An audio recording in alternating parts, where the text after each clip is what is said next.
Bismillahirrahmanirrahim. Izin saya pegang aja. Bisa enggak saya pegang aja? Atau pakai mikrofon yang lain?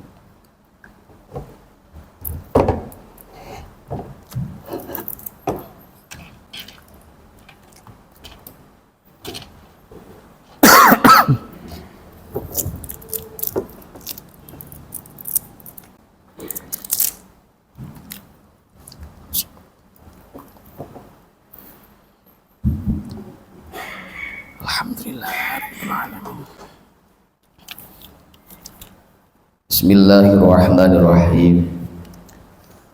Assalamualaikum warahmatullahi wabarakatuh.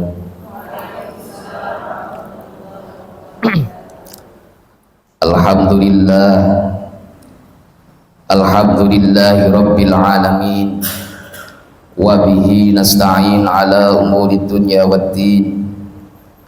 Wassalatu wassalamu ala asyrafil anbiya'i wal mursalin sayyidina wa habibina wa maulana Muhammadin wa ala alihi wa ashabihi ajma'in. Rabbi syrah li sadri wa yassir li amri wahlul 'uqdatam min lisani yafqahu qawli, amma ba'd. Hadratal muhtaramin, sadatul afadil, para alim ulama, para kiai, para pimpinan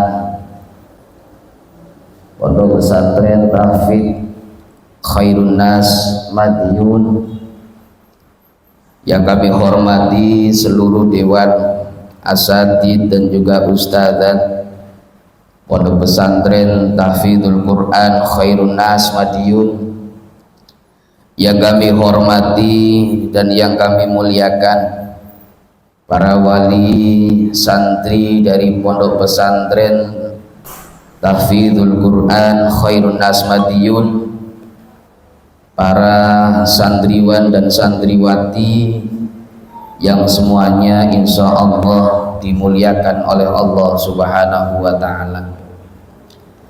Syukur alhamdulillah, kesempatan pagi hari ini kita bisa bersilaturahim, kita bisa bermajlis taklim di acara yang insya Allah penuh dengan barokah, di tempat yang insya Allah penuh dengan rahmatnya Allah Subhanahu wa ta'ala, di bulan yang insya Allah penuh dengan mahfirahnya Allah. Mudah-mudahan kita semua mendapatkan ridho dari Allah Subhanahu wa ta'ala. Amin Allahumma amin.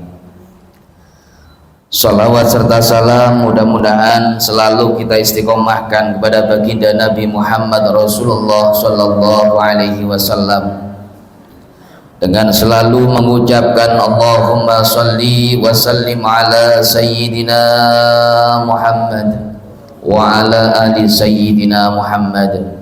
Mudah-mudahan kita semua termasuk orang-orang yang mendapatkan pertolongan dari Rasulullah sallallahu alaihi wasallam. Amin ya rabbal alamin.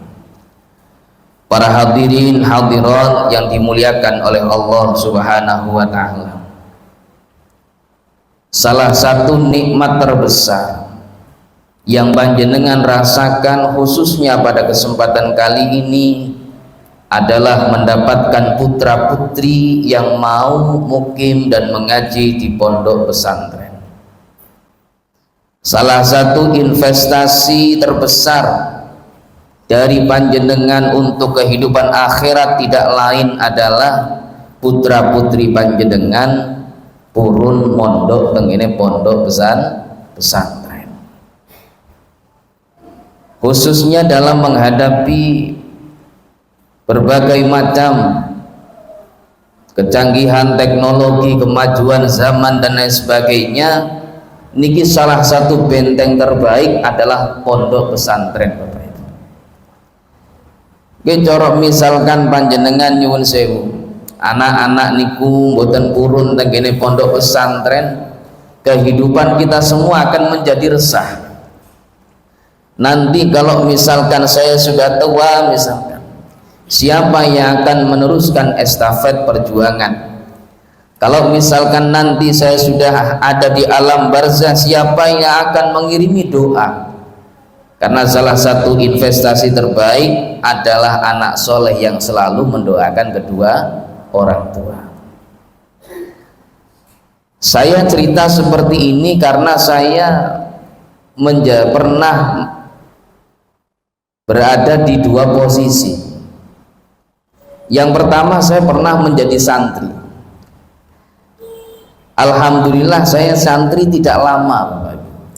Saya menjadi santri kalau mukim di pondok pesantren hanya 11 tahun. Menurut ukuran panjenengan 11 tahun itu saya tidak tahu lama atau sebentar. Mulai dari tahun 2006 saya berada di pondok pesantren di Denanyar Jombang, sampai kemudian saya terakhir boyong bukan karena diusir, bukan karena apa-apa, tapi karena saya menikah dengan orang Madiun. Itu pun saya masih diminta oleh kiai, sampai sekarang saya masih mengajar di Jombang. Jadi saya setiap hari Selasa itu saya mengajar di pondok pesantren Mambaun Ma'arif Denanyar Jombang. Itu perjalanan PP, pulang pergi. Dan alhamdulillah wa syukrulillah, nikmat dan berkah yang saya rasakan adalah nikmat ketika kita semua masih menjadi seorang santri. Nilai itu yang menurut saya perlu panjenengan tanamkan kepada putra putri panjenengan. Para rawuh, awalnya ketika saya melihat spesial Ramadan, saya awalnya mau ngaji Ramadan, tapi nanti ngaji Ramadan terakhir saja, mudah-mudahan waktunya cukup, saya tak ngaji masalah santri saja. Jadi kemudian ketika panjenengan punya putra putri yang purun mondok tenggene pondok pesantren Bapak Ibu, suksesnya seorang santri itu karena 3 hal. Yang pertama karena mempengnya seorang guru, karena kesungguhan seorang guru, seorang kiai. Yang nomor 2 karena kesungguhan seorang santri, dan yang ketiga keseriusan wali santri. Kalau 3 jalur ini ada salah satu yang tidak pas, keluar dari jalur, buatan serius, kadose untuk menghasilkan santri-santri yang nafi', alim, faqih. Ini kita harus berusaha lebih keras lagi.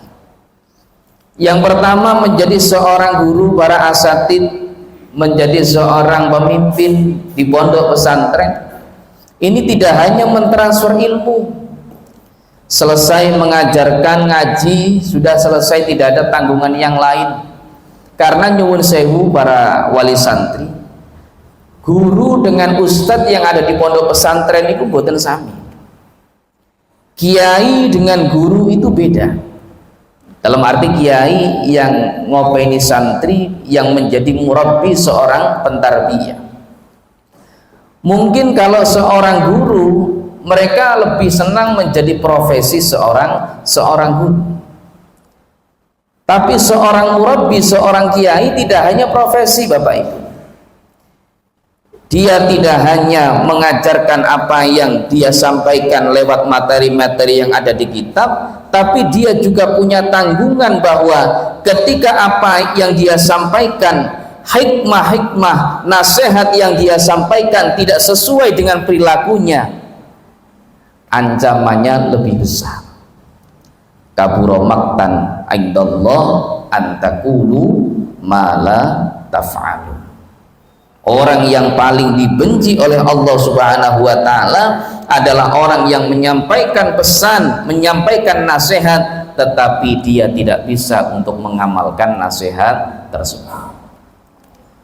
Nah, seorang kiai, seorang pemimpin atau seorang musyrif, seorang guru tidak hanya tanggung jawab lahiriah, santrine selesai ngaji sudah selesai, tidak, tapi setelah mondok seorang kiai, seorang ustadz itu masih punya tanggung jawab mental. Santri saya harus menjadi orang yang manfaat.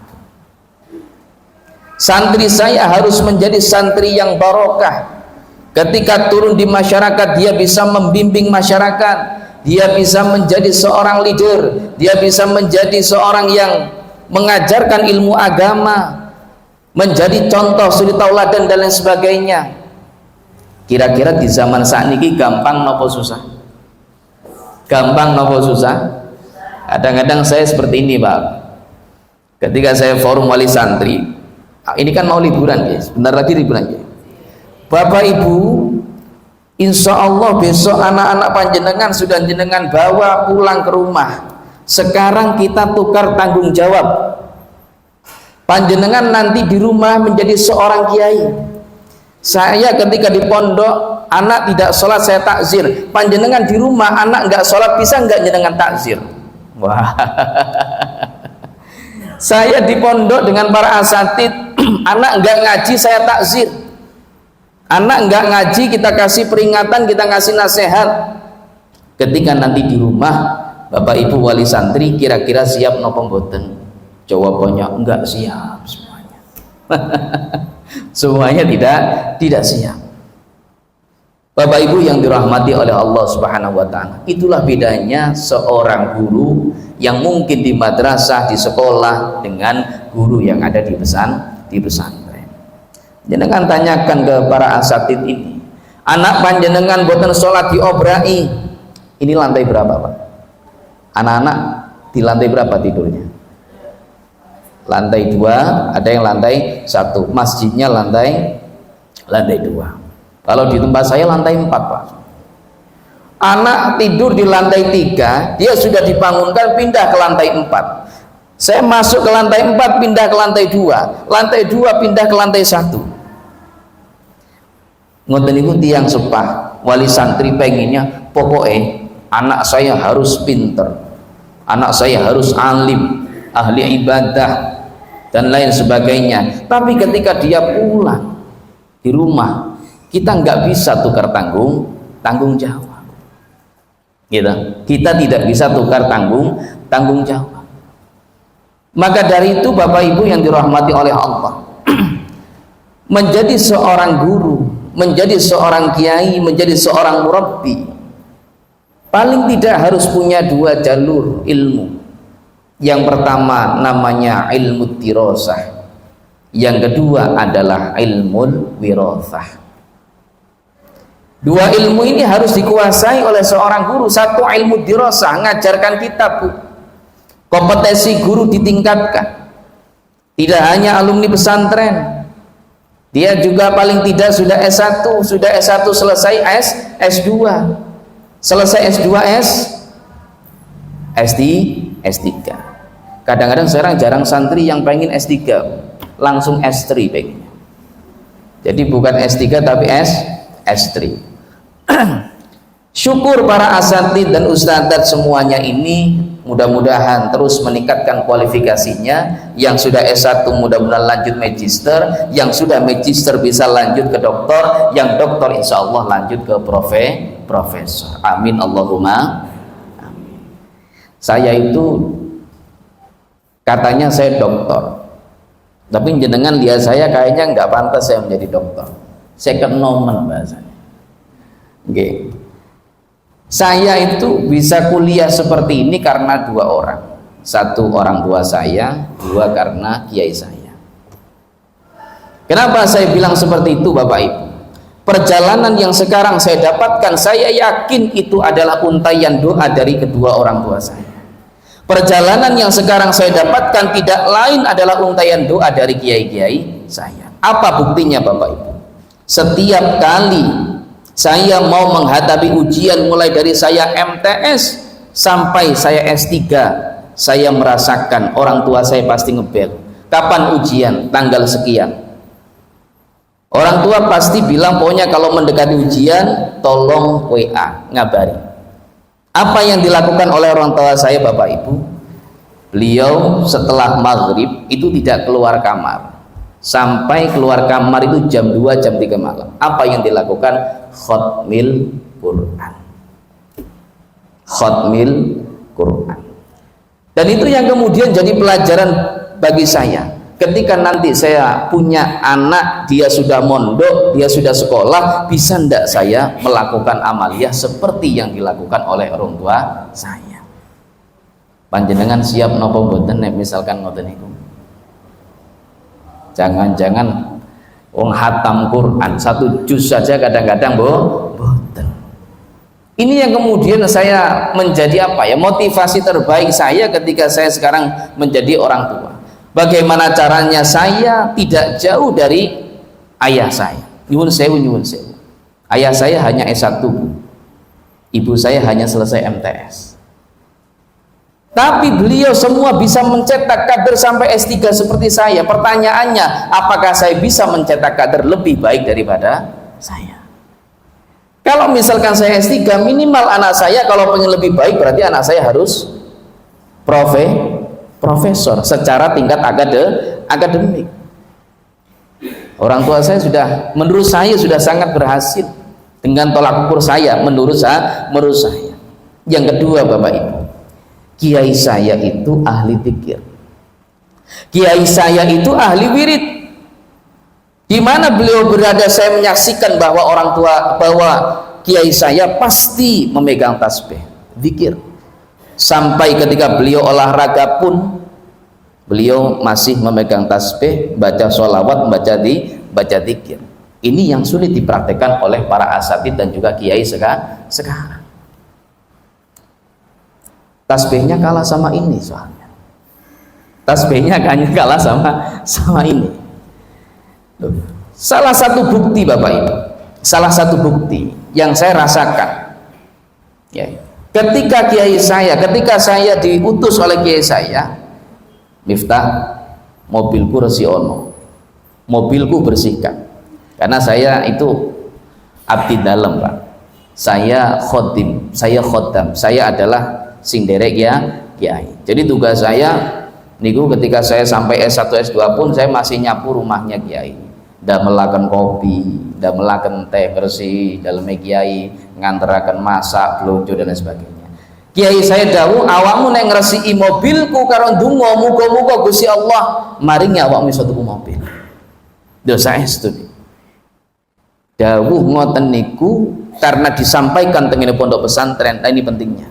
Panjenengan Bapak Ibu khususnya para asatidz husnudzon panjenengan nggih, apa yang jenengan ucapkan kepada para pasantri ketika itu diucapkan di pondok pesantren yang penuh dengan barokah, insya Allah itu mustajab. Meskipun secara logika kadang-kadang nggak masuk akal. Saya pun ketika menerima kabar itu antara yakin kalau nggak yakin. Orang tua saya nggak punya mobil, masa iya saya mau punya mobil? Ya, alhamdulillah para rawuh. Alhamdulillah iso keturutan tumbas mobil. Ele-elean mobilnya loro. Ele bukan karena apa-apa, karena barokahnya ya. Karena barokahnya kiai. Saya nggak pernah neko-neko dalam arti saya hanya minta kepada Allah, ya Allah, mobil itu, motor, mobil, pondok pesantren, madrasah dan lain sebagainya itu adalah sarana prasarana yang Allah berikan untuk mengembangkan ngaji. Untuk mengembangkan ngaji. Orang yang orientasi hidupnya insya Allah panjenengan semuanya para asatidz yang orientasi hidupnya untuk mengaji, mengabdi, mengamalkan agamanya Allah, saya yakin misalkan sekarang jenengan masih mengabdi Nurul Hayat, jenengan nanti saya nggak tahu ya, mungkin 10 tahun mendatang, 20 tahun mendatang jenengan pulang ke rumahnya masing-masing, Allah memberikan sarana prasarana bisa mendirikan pondok pesantren. Amin Allahumma amin. Karena ini hanya sarana saja, sarana bagi orang yang senang ngaji di pondok pesantren. pesantren. Satu, ilmu dirasah. Dia harus ngaji, dia harus mutola'ah, dia harus deres, dia harus hafalan dan lain sebagainya. Niku ilmu dirasah. Ilmu yang hanya didapatkan di pondok pesantren. Pertanyaan saya, ketika nanti anak-anak panjenengan liburan pulang, kira-kira bisa nggak ngaji sama panjenengan? Wallahu a'lam. Tapi paling boten ngeten Bapak Ibu, nyuwun sewu. Kalau misalkan ada orang tua yang mungkin belum bisa ngaji ataupun dulu nggak pernah mondok, nyuwun sewu.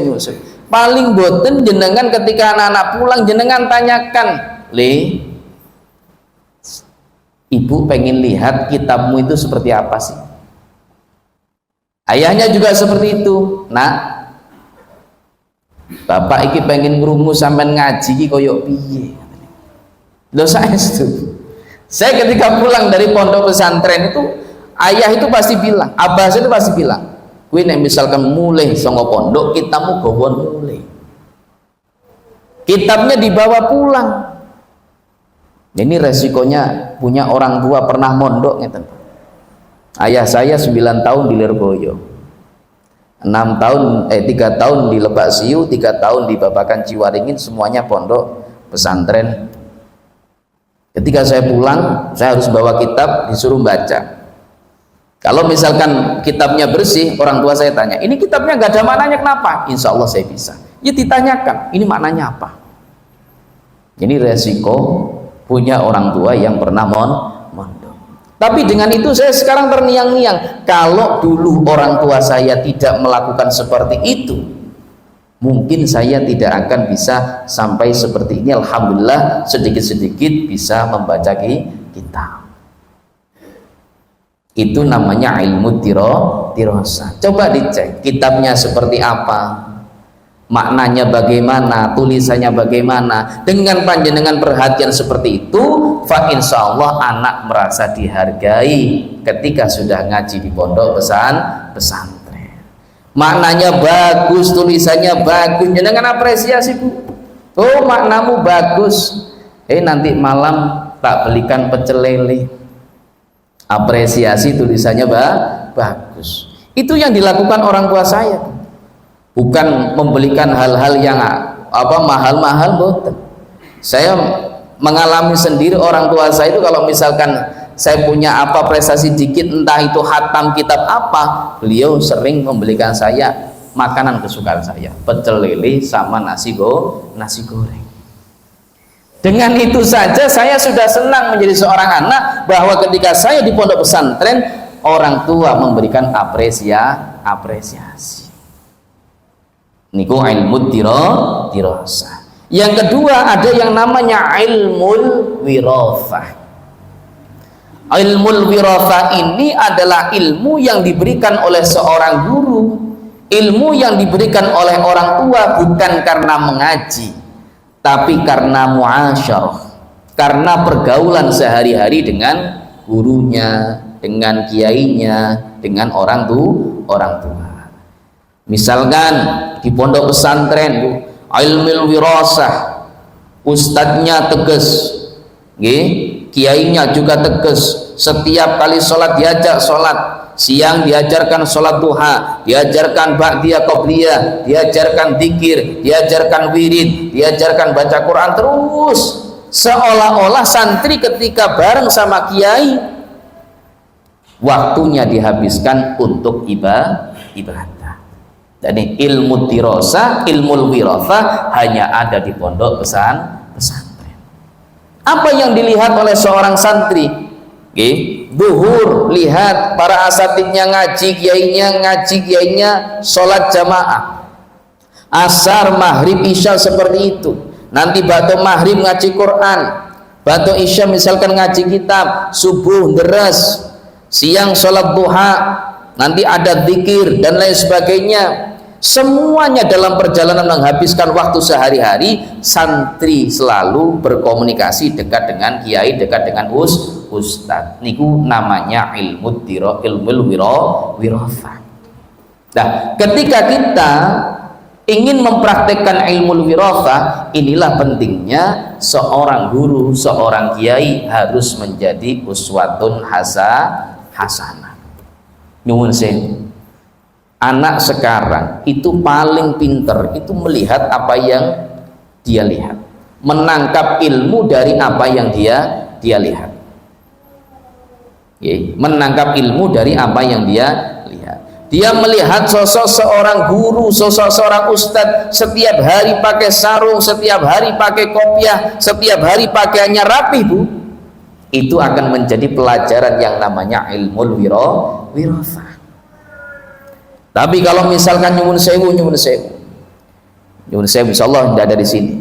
Yang dilihat oleh santri, ustadznya, gurunya rambutnya tidak rapi, rambutnya panjang, ngeten, bajunya lungset misalkan, sarungnya nggak pernah diumbah misalkan. Ini misalkan saja. Ini akan menjadi memori dalam pikiran anak bahwa itulah sosok seorang guru, itulah sosok seorang murabbi. Yang akhirnya apa? Dia ketika keluar dari pondok atau ketika dia berada di luar pondok, dia akan merasa, alah santai saja, ustaz saya saja seperti itu. Tapi bayangkan profil jenengan, profilnya baik, wajah ganteng, kopiah rapi, sarungan gitu.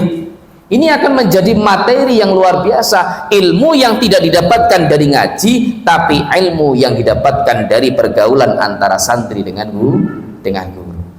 Dan itu hanya ada di pondok pesantren. Di rumah bisa apa? Enggak bisa, Pak. Nyuwun sewu. Saya beberapa kali matur ke wali santri, bukan di sini, tapi di pondok saya. Nggak tahu kalau sama di sini.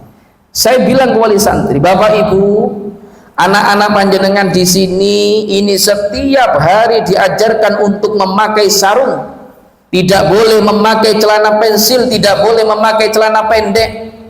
Ketika di rumah jangan sampai dia melihat panjenengan memakai itu. Tidak memakai katok pendek, tidak memakai celana pensil, tidak memakai baju yang ketat. Kenapa? Ilmu wirathah yang dilihat oleh seorang santri ketika dia di luar dari pondok pesantren itu akan terpatri di memorinya menjadi ilmu yang naudzubillah kalau diamalkan oleh seorang santri. Ayah saya ketika saya pertama kali liburan di pondok, dan itu masih terngiang di pikiran saya dulu punya celana tapi sepertiga, 3/4 gitu. Ketika ayah saya itu mengetahui kalau saya memakai celana sepertiga, langsung saya tegur, kamu itu alumni pondok sekarang, kamu bukan seperti yang dulu ketika kamu belum pondok, sekarang kamu sudah santri, nggak boleh pakai itu. Akhirnya sampai sekarang nggak pernah. Ketika saya di rumah pun, orang tua saya itu lebih sering menggunakan sarung, orang tua saya pun lebih sering menggunakan kopiah. Dan saya tidak pernah melihat orang tua saya, mulai dari saya kecil, orang tua saya itu memakai katok pendek. Ayah saya nggak pernah memakai katok pendek. Dan itu pelajaran yang saya patri dari dulu. Itu namanya ilmu wirathah. Nah, ini nanti jangan sampai ketika di pondok sudah ketat, sudah disiplin gitu, gurunya sudah disiplin, sholat di absen, ngaji di absen, tidur diobrai. Nanti kira-kira di rumah sholatnya di absen apa enggak? Nanti ketika di rumah diajak ngaji apa enggak? Itu loh pertanyaannya. Nah inilah yang kemudian saya bilang 3 unsur yang harus balance, 3 unsur yang harus sama-sama berjalan. 1, gurunya mempeng, gurunya serius, gurunya benar-benar sungguh-sungguh untuk mendidik anak ini menjadi orang yang alim, orang yang berakhlak, orang yang kemudian insya Allah bisa menjadi orang yang bermanfaat. Pulang ke rumah, jenengan harus punya benteng, jenengan harus punya benteng yang memageri anak panjenengan. Jangan sampai kemudian apa yang sudah ditradisikan di pondok pesantren menjadi hilang gara-gara apa? Pergaulan kemudian di masyarakat tidak sesuai dengan yang ada di pondok pesantren. Di tempat saya nggak boleh bawa HP, Di rumah kira-kira boleh bawa HP enggak? Boleh. Boleh asal awasi. Boleh asal dibatasi. Kadang-kadang jenengan diancam sama santri, sama anaknya. Pokoknya kalau nggak beli HP saya nggak mau mondok. Ada yang seperti itu. Ada yang seperti itu. Jenengan balik ganti. Kalau misalkan ibu membelikan HP, syaratnya kamu mondok, ibu juga mau kamu prestasi. Apa prestasinya? Jenengan kasih syarat. Jadi dulu masih ingat, saya pengen punya sepeda, Bu. Saya pengen punya sepeda ontel ketika saya kecil. Orang tua saya ngasih syarat. Pokoknya kamu mau sholat 3 bulan boten leren, masih dalam pantauan orang tua, tak belikan sepeda. Jadi 3 bulan dulu, harus menunggu 3 bulan baru dibelikan sepeda ontel. Karena ayah saya itu tegas, orang tua saya itu tegas. Bapak Ibu yang dirahmati oleh Allah Subhanahu wa taala, kiainya sungguh-sungguh, muridnya juga sungguh-sungguh sekarang di pondok, orang tuanya harus juga sungguh-sungguh. Bapak Ibu yang dirahmati oleh Allah Subhanahu wa taala, salah satu pelajaran tadi saya sudah menyinggung seorang asatid dan juga murabbi. Sekarang orang tua menjadi orang tua sekarang, Bapak Ibu, tidak hanya memberikan contoh. Ketika panjenengan anaknya di pondok pesantren, jenengan juga di rumah harus juga mondok. Salah satu yang harus jenengan terapkan ketika di rumah, ketika anak-anak panjenengan di pondok pesantren diajarkan bagaimana cara mendoakan orang tua, di rumah panjenengan harus riyadhah mendoakan anak-anaknya. Jenengan harus ingat apa yang disampaikan oleh Rasulullah, da'watul walidain kada'watin nabi li ummatihi. Doanya kedua orang tua itu ibarat doanya Nabi kepada umatnya, mustajabnya luar biasa. Jangan sampai kemudian nyuwun sewu lesannya seorang orang tua mengatakan yang tidak baik kepada anaknya, anak malas, anak bodoh, anak ndak manut, itu yang kadang-kadang akan menjadi doa. Sekarang putra putri panjenengan ada di pondok pesantren, jenengan harus mendukung tidak hanya secara zahir. Secara zahir jenengan maringi sangu, jenengan maringi infak, jenengan maringi uang jajan dan lain sebagainya, tapi jenengan harus sering juga mengirim doa. Doanya orang tua tidak ada yang menandingi, bahkan seorang wali pun tidak ada yang bisa menandingi doanya orang tua kepada anak. Tantangan anak-anak panjenengan sekarang semakin besar, riyadhah tirakat panjenengan jangan semakin kecil. Dan jenengan lihat kenakalan remaja, moralitas yang sekarang semakin menurun gitu. Anak-anak remaja yang sekarang banyak melakukan tindakan-tindakan nyuwun sewu di luar aturan, tindakan melanggar hukum, tindakan asusila dan lain sebagainya, pacaran di mana-mana gitu. Panjenengan bersyukur anak panjenengan turun, dibukakan hatinya oleh Allah, kerasan di pondok pesantren. Jenengan doakan, Bu. Salah satu doa yang diijazahkan oleh orang tua saya, kalau jenengan mau mengamalkan, adalah membaca suratul Fatihah. Jenengan baca surat Fatihah, insya Allah yang istiqomah, Bu. Kalau pengen waktu yang mustajabah sesuai dengan nasihat dari kiai saya, jenengan baca Al-Fatihah nggih saderenge masuk waktu subuh. Jari ibu-ibu saiki, saya bangunnya 5:30. Kok mau doa sebelum subuh? Ini tantangan, Bu. Ayo jenengan tanyakan ke asatid, anak-anak di sini qiyamul lail apa enggak? Qiyamul lail. Pertanyaannya orang tuanya apakah qiyamul lail? Wallahu a'lam, saya nggak mau jawab. Yang tahu jenengan sendiri. Ketika doa itu nanti mengerucut jadi satu, anak di sini qiyamul lail, orang tua di rumah qiyamul lail akan menjadi satu, bertemulah doa anak dengan doanya orang tua. Anaknya pengen jadi orang yang manfaat, anaknya pengen ilmunya barokah, pengen menjadi seorang yang alim, orang tuanya di rumah juga mendoakan yang sama. Fatihah banyaknya 41 kali. Kok banyak banget ya? Gak bisa tadi ringkes jadi 3 saja atau 7. Nah, itu ijazah dari kiai saya. Kalau panjenengan tidak bisa membaca sebelum subuh, dibaca setelah sholat maghrib. Alhamdulillah. Nek subuh katose mboten saged Ustaz. Nek maghrib insya Allah. Jawabnya mboten saged. Jawabnya nek maghrib saged. Nek maghrib masih insya Allah. Nanti kalau pas sinetronnya mulai maghrib, ya Allahu a'lam. Nanti kalau pas ada acara belanja, ya wallahu a'lam. Nikilah pentingnya istiqomah. Bapak Ibu yang dirahmati oleh Allah Subhanahu wa taala. Kalau panjenengan melihat keistimewaannya doa, para nabi itu diuji oleh Allah. Ujiannya para nabi luar biasa besar. Ujiannya para rasul begitu besar. Tapi beliau semua lulus dari ujian karena apa? Yakin dengan apa yang didoakan olehnya.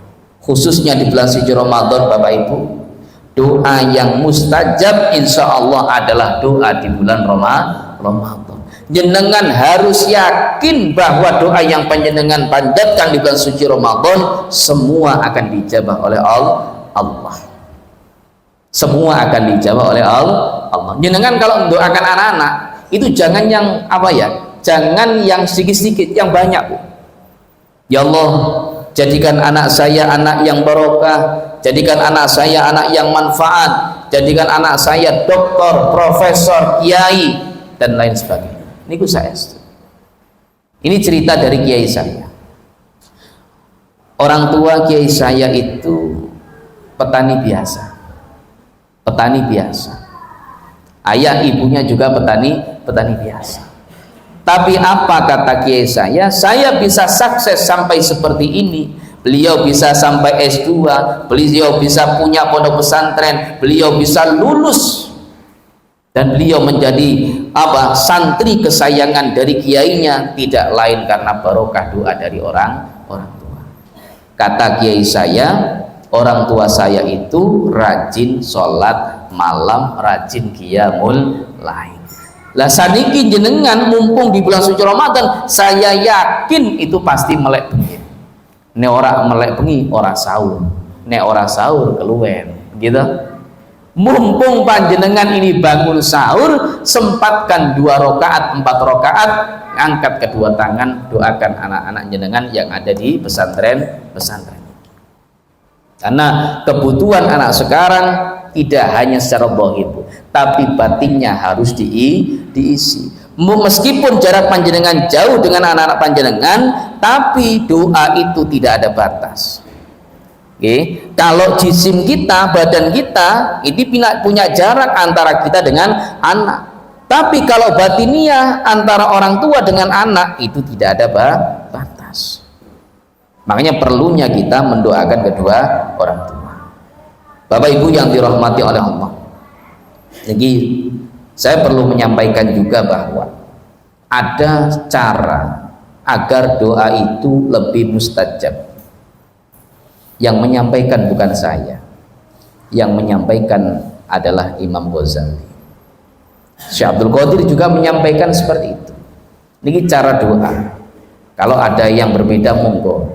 Tapi ini cara doa yang saya dapatkan menurut versi dari Imam Al-Ghazali dan juga Syekh Abdul Qadir. Apa kata beliau? Yang pertama, hendaknya ketika doa mengangkat kedua tangan. Tangannya diangkat. Yang kedua, mulailah doa dengan mengucap hamdalah. Makanya imam itu kalau misalkan mantun sholat doane hamdan syakirin, hamdan na'imin, hamdan yuwafi ni'amahu wa yukafi mazidah. Yang kedua, doa itu hendaknya dibarengi dengan sholawat.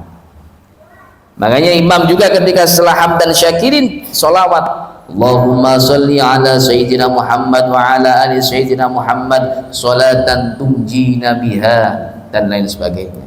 Kalau panjenengan dereng hafal sholawat yang panjang-panjang, cukup sholawat yang pendek, Allahumma sholli ala sayyidina Muhammad wa ala ali sayyidina Muhammad, sudah cukup.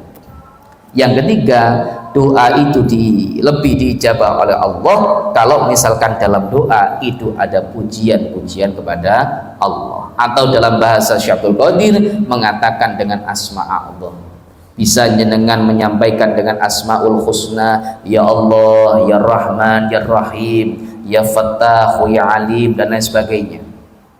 Tapi doa yang diajarkan oleh para nabi yang tertulis di Al-Quran, beliau menggunakan asma Allah bukan dengan menggunakan asmaul husna, tapi dengan lafaz doanya. Salah satunya Nabi Adam alaihissalam, setelah sholawat beliau menyampaikan, Rabbana zalamna anfusana wa illam taghfir lana wa tarhamna lanakunanna minal khasirin. Ada salah seorang nabi juga yang bukan dengan Rabbana zalamna, ya hayyu ya qayyum la ilaha illa anta subhanaka inni kuntu minadh dhalimin. Ketika kita mau doa, sebelum menyampaikan hajat, kita mengaku bahwa diri kita banyak salah kepada Allah, mengaku bahwa diri kita sering lalai zikir kepada Allah. Lantas setelah itu yang didoakan pertama kali adalah kedua orang tua. Yang didoakan pertama kali adalah kerabat-kerabat kita, keluarga kita, anak-anak kita, itu yang lebih prioritas. Jangan langsung minta doa, ya Allah, rumah besar ya Allah, mobil baru ya Allah, uang banyak. Jangan dulu. Minta agar keluarga kita benar-benar ditata oleh Allah Subhanahu wa ta'ala.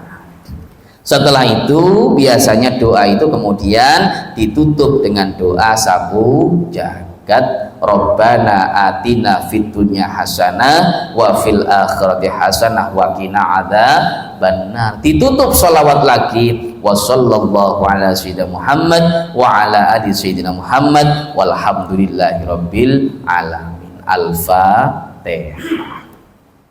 Niku kaifiat doa. Barangkali ada yang berbeda atau yang mungkin belum sesuai, monggo bisa derek apa yang diajarkan oleh Imam Al-Ghazali ataukah satu yaitu Syaikhul Qadir Al-Jailani.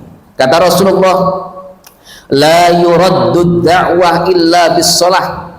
Doa itu tidak akan ditolak oleh Allah kalau doa itu dibarengkan dengan sholawat. Makanya panjenengan selain memperbanyak doa, selain memperbanyak Fatihah, jenengan juga harus memperbanyak sholawat kepada Rasulullah.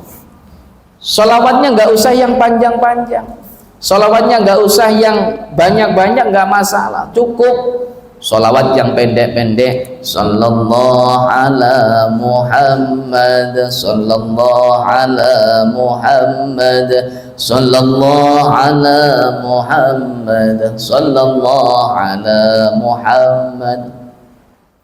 Pondok di Sukosari di tempat saya merasakan sendiri Allah membangunkan pondok itu adalah barokahnya sholawat. Kalau santri biasanya mulazamah di tempat saya, hajat-hajat pondok, hajat-hajat santri, saya minta mereka untuk membacakan sholawat nariyah. Tidak banyak-banyak Pak. Sholawat nariyah yang dibacakan oleh santri tidak banyak, cukup 4.444. Banyak apa sedikit? Niku banyak.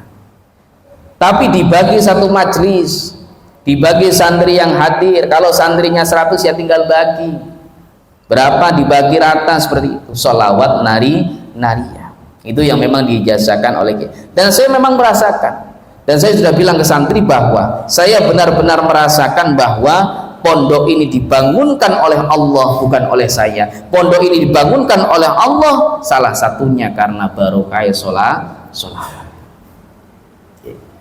Luar biasa. Zaman dulu saya sedikit cerita.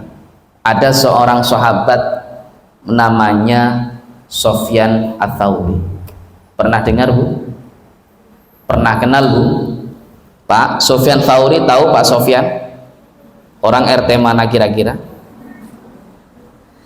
Sufyan Ats-Tsauri itu dulu adalah seorang du'afaul Madinah. Sowan kepada Kanjeng Nabi, minta doa kepada Rasulullah. Ya Rasul, aku jenengan doakan biar kaya. Dumone langsung jaluk sugih. Itu gak main-main tuh. Ya Rasul, doakan saya menjadi orang kaya. Apa kata Rasul? Moh. Tidak mau. Rasul tidak mau mendoakan Sufyan menjadi orang kaya. 3 kali Sufyan meminta doa itu tidak diterima oleh Rasulullah. Yang saya ceritakan ini adalah cerita bahwa doa itu misalkan ditawasulkan, disampaikan melewati Rasulullah, ini lebih diijabah. Apa kata Rasulullah? Sufyan, kamu di rumah punya apa? Saya tidak mau mendoakan kamu kaya, tapi kamu di rumah sekarang punya apa? Benda apa yang kamu punyai sekarang di rumah, ambil bawa sini. Kata Sufyan, saya hanya punya 1 selimut. Selimut itu selimut rodok sobek-sobek, selimut yang sudah lusuh, sudah kotor. Sudah, bawa sini, kata Rasulullah. Selimut dibawa oleh Sufyan. Ketika Rasul pengajian seperti ini, selimutnya dilelang. Para sahabat, ini ada jimat yang luar biasa dari Sufyan Ats-Tsauri. Apa ya Rasul? Selimut bolong-bolong. Siapa yang mau sekarang membeli selimut ini? Ini barokah ketempelan Rasulullah. Selimut yang nyuwun sewu mungkin tidak ada harganya, tapi karena bersentuhan dengan jasad Rasulullah, ditawar oleh sahabat, saya Rasul 10 dirham, saya Rasul 20 dirham. Terakhir Utsman bin Affan. Wah, kalau sudah Utsman bin Affan, semua orang nggak ada berani, karena Utsman itu paling sugih. Saya Rasul berapa? 50 dirham. Yang lain ampun ya Rasul, sudah tidak ada lagi, uang saya nggak ada segitu. Selimut ini diberikan kepada Utsman bin Affan. Ini Utsman. Dan semenjak Utsman bin Affan membeli selimut itu tadi, selimut ini digunakan untuk tidurnya Utsman bin Affan. Sampai Utsman berwasiat, nanti kalau misalkan aku meninggal, saya minta tolong salah satu kain kafanku dikafani dengan selimut ini. Barokah ketempelan kanjeng Nabi. Terus apa? 25, kata Rasulullah, Sufyan, uangmu sudah banyak. Uangmu sudah banyak. Sugih awakmu Sufyan. Tapi apa kata Rasulullah? Saya enggak memberikan semua. 25 ini untuk nafkah keluargamu, yang 25 kamu harus usaha. Rasul mendidik umatnya untuk usaha. Termasuk di pondok pesantren, santri-santri juga diajarkan usaha, Bu. Entrepreneur. Bukan untuk mensukseskan pondok pesantren, tapi agar dia juga punya jiwa usaha seperti Rasulullah. Ini penting. Jiwa marketing diajarkan di pondok pesantren, ini penting. Jangan menganggap bahwa ini hanya marketing belaka, hanya dunia belaka. Enggak. Tapi agar apa? Ketika putra-putri panjenengan pulang dari pondok, pulang ke rumah, dia fokus ngaji, tidak memikirkan honor dari ngaji, karena dia sudah pandai berusaha. Wah, kalau guru ngaji nuntut honor nggak ada apa-apanya tuh. Gitu. Honornya guru ngaji berapa? Wong saya saja doktor itu. Tahu dokter nggak, Bu? Dokter itu mondok di kantor. Dokter itu mondok di kantor. Justru saya setelah S3 itu malah saya jarang keluar. Karena itu tadi, mondok di kantor. Dan itu tadi. Dulu ketika saya masih di Denanyar, bunyai saya itu punya usaha travel umroh. Ini saya cerita. Kenapa sekarang saya bisa buka travel umroh? Karena bunyai saya. Bunyai saya itu kalau masyarakat ke saya itu jamaah diurusin, pasporannya, manasiknya dan lain sebagainya itu diurus. Yang ngurus itu saya dengan teman saya. Nah, saya merasakan bahwa ini adalah salah satu barokah ketika dulu bunyai mengajarkan saya tentang usaha di bidang travel. Dulu nggak ada angan-angan sama sekali. Nggak ada kenangan saya bakal punya travel dan lain sebagainya, nggak ada kenangan sama sekali. Tiba-tiba ada salah satu nopo jenenge pengasuh dari pondok pesantren daerah Kediri silaturahim rumah saya, bilang, Gus, jenengan harus membuat PT Travel. Kenapa? Karena sekarang PT Travel dipegang oleh orang-orang yang hanya bisnis saja, yang tidak punya bekal agama untuk membimbing manasik. Umroh itu ibadah, haji itu juga ibadah harus dikemas oleh orang yang tahu ibadah haji, ibadah umroh. Akhirnya apa? Ya karena beliau yang dahului ini masih ada garis guru dengan kiai saya di daerah Anyar, maka saya hanya bisa bilang sami'na wa ata'na. Kula nderek jenengan. Nek mboten kali jenengan kula mboten nderek. Ya alhamdulillah sampai sekarang saya masih khidmah. Ya, saya masih khidmah kepada tamu-tamunya Allah. Barokah ini Allah. Kayak Sofyan Ats-Tsauri yang 25 untuk nafkah, yang 25 untuk berusaha. Akhirnya apa? Setelah bertahun-tahun Sofyan ini usaha sadian kain, Bu. Sofyan ini sadian kain. Akhirnya Sofyan menjadi orang kaya. Setelah Sofyan menjadi orang kaya, Nabi kaget. Kenapa? Ceritanya para sahabat mengatakan, Rasul, Sofyan ini sekarang sudah menjadi orang yang kaya, tapi sekarang kenapa badannya tambah kurus? Biasanya orang itu kalau tingkat ekonominya semakin tinggi biasanya muda lemah. Sofyan boten niki tambah kuru. Dipertanyakan oleh Rasulullah, panggil Sofyan, suruh sini. Sofyan fawan nih Kanjeng Nabi. Sofyan, dulu kamu minta agar kamu menjadi orang yang sukses khususnya di bidang bisnis. Sekarang kamu sudah menjadi orang yang sukses, kenapa kamu kurus? Bahkan ada sahabat yang menceritakan ketika Sofyan qiyamul lail berdoa, air mata yang keluar dari Sofyan itu berupa darah. Saking Sofyan awaiku. Apa kata Sofyan Ats-Tsauri? Rasul, doa panjenengan alhamdulillah diijabah oleh Allah, sekarang saya menjadi orang yang sukses. Tapi Rasul, ketika saya sudah menjadi orang yang kaya, harta saya banyak, saya khawatir ketika di akhirat saya tidak bareng dengan panjenengan. Sofyan Ats-Tsauri. Apa doanya Rasulullah? Allahumma ja'alni miskinan wahsyurni fi zumratil masakin. Doanya Rasulullah, ya Allah, jadikanlah aku orang yang miskin. Besok di padang mahsyar kumpulkanlah aku bersama orang-orang fuqara wal masakin. Jenengan siap Bu doa seperti Rasulullah? Siapa doa seperti Rasulullah? Kula dhewe mboten siap.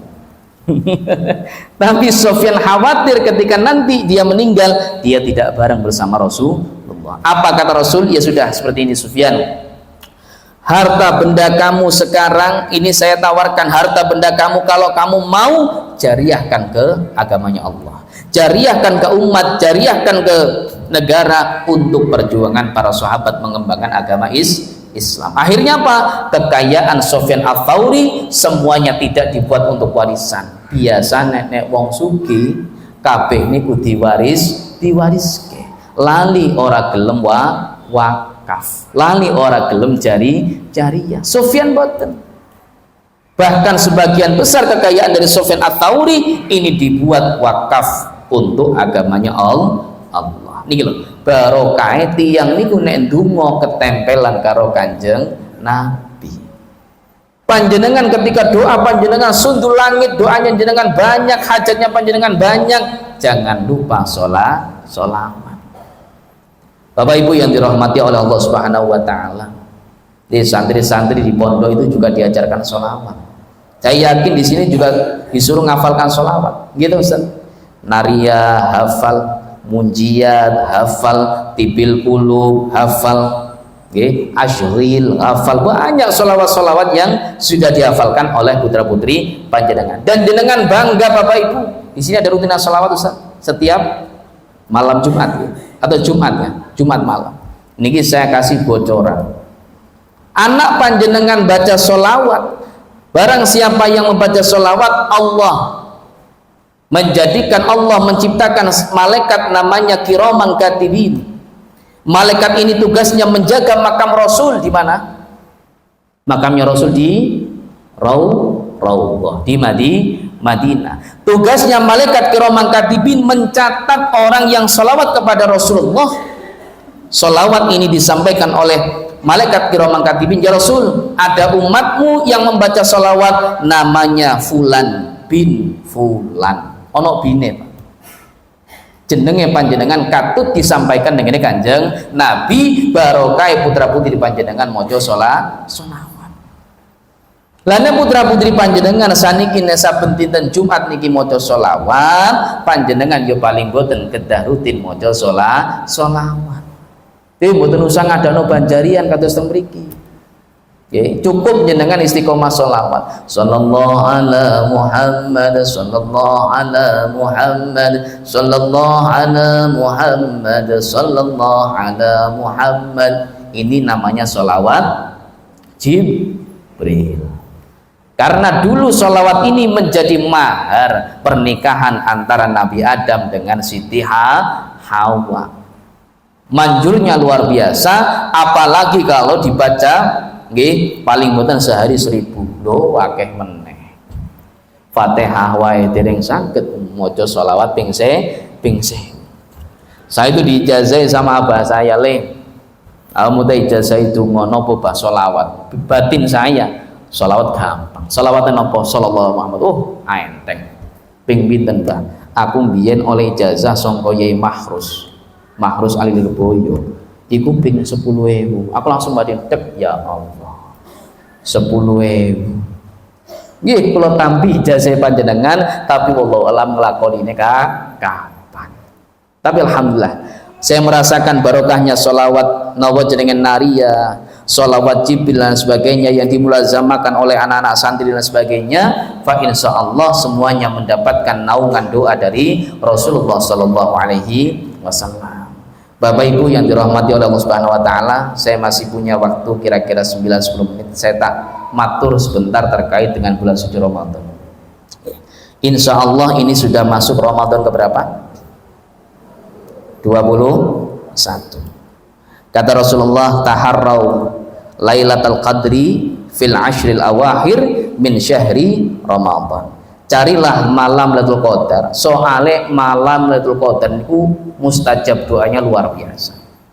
Mumpung nanti malam niki malam ganjil, jenengan donga saestu, jenengan nangis tidak lain mudah-mudahan anak panjenengan didadekno tiyang sing manfaat barokah. Mumpung malam ganjil 10 malam jenengan riyadhah kudu iso salat wengi. Harus bisa salat malam, tidak lain untuk nirakati putra putri panjenengan yang sekarang sedang proses tahfidzul Quran. Oh panjenengan gadah putra putri sing saged apal Quran, fa insyaallah kana syafi'an lahum yaumal qiyamah. Anak ini akan nanti menggandeng tangan panjenengan, nolong panjenengan, diselamatkan, dimasukkan di surganya Allah. Jenengan boten apal Quran, barokah putra putri panjenengan apal Quran, insyaallah mlebu swarga sareng. Amin Allahumma barokah santri. Taharrau Lailatul Qadri fil ashr awakhir, 10 malam ganjil jenengan istiqomah salat pagi. Nek boten saged ya pas malam ganjil wae Gus. 10 hari kula mboten kuat. Kula mados korting. Mosok agama gak ngwe korting. Matahari saja memberikan korting, lawu saja memberikan korting, masa ini gak ada korting. Rasulullah mengatakan taharrau fil witri fil ashril awakhir min syahri Ramadan. Carilah malam Lailatul Qadar pada malam-malam ganjil saja. Nek misalkan boten saged 10 hari di korting Bu, 50% diskonnya. Jenengan jangan nawar lagi kalau sudah ini. 21, 23, 25, 27, 29. Saya nyuwun korting boten? Saya nyuwun korting boten, Pak? Nek ta saya nyuwun korting wonten ulama sing ngorting melih. Iku wau kan Kanjeng Nabi hadisnya nggih, wonten ulama sing ngorting melih. Siapa? Imam Ghazali. Imam Ghazali mengatakan bahwa untuk mencari malam Lailatul Qadar cukup dengan melihat awal masuknya bulan Ramadan. Kalau misalkan awal bulan Ramadan itu jatuh pada hari Senin, Lailatul Qadar akan jatuh pada malam ke-21. Kalau awal Ramadan itu jatuh pada hari Sabtu, Lailatul Qadar akan jatuh pada malam 23. Kalau awal Ramadan itu jatuh pada hari Kamis, Lailatul Qadar akan jatuh malam ke-25. Kalau awal Ramadan itu jatuh pada hari Selasa atau Jumat, Lailatul Qadar akan jatuh pada malam ke-27. Kalau misalkan awal Ramadan itu jatuh pada hari Ahad atau Rabu, Lailatul Qadar akan jatuh pada malam ke-29. Berarti nek Ramadan tahun ini diawali dinten Selasa, fa insyaallah Lailatul Qadar akan jatuh pada malam ke-27. 10 dino jaluk korting 5 dino. 5 dino saiki wis di korting sedino. Nyuwun korting melih napa mboten? Nek ngoten jenengan mondok mriki mawon pas malam ganjil. Karuane bareng-bareng qiyamul lail. Pendapat ini dikuatkan oleh salah seorang ulama besar, ulama yang mendirikan thariqah namanya Syadziliyah. Syekh Abu Hasyim Syadzili mengatakan, semenjak aku baligh sampai sebelum aku wafat, dengan rumusan Imam Al-Ghazali, saya tidak pernah tertinggal dengan malam Lailatul Qadar. Paling boten salat Isya jenengan jamaah, tarawih jenengan jamaah, tadarrus. Mangke wengi sanderenge sahur jenengan ampun sahuriyin. Mangke nek sahuriyin wetenge wareg ora sida salat. Jenengan salat riyin, zikir rumiyin, sholawat riyin, dongakno putra-putri panjenengan, baru kemudian sahur. Doanya tadi sudah saya sampaikan caranya seperti itu. Khusus doa malamul qadar, Rasulullah mengajarkan doa, Allahumma innaka afuwun karim tuhibbul afwa fa'fu anna ya karim. Fa insyaallah kalau jenengan nggih malam Lailatul Qadar jenengan purun donga untuk putra-putri panjenengan, dungane langsung sing akeh sing dhuwur, Bu.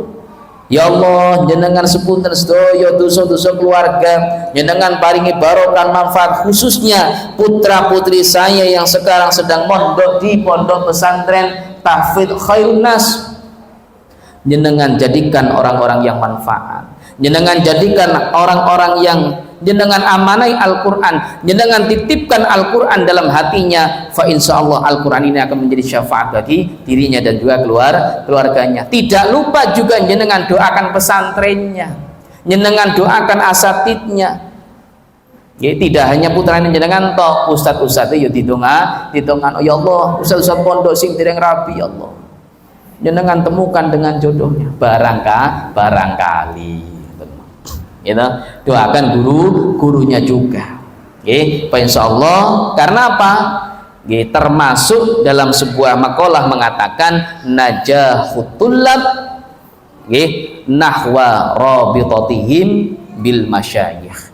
Kesuksesan seorang santri tergantung ikatan batinnya dengan seorang guru. Santrine nyambung dongakno gurune, wong tuane nyambung dongakno gurune, fa insyaallah putra-putri jenengan dadi putra-putri sing sukses fid dini wad dunya wal akhirah. Amin Allahumma. Kiranya cukup sekian apa yang bisa kami sampaikan, nyuwun agungipun pangapunten. Wal-af minkum wallahul muwaffiq ila aqwamit thoriq. Assalamualaikum warahmatullahi wabarakatuh.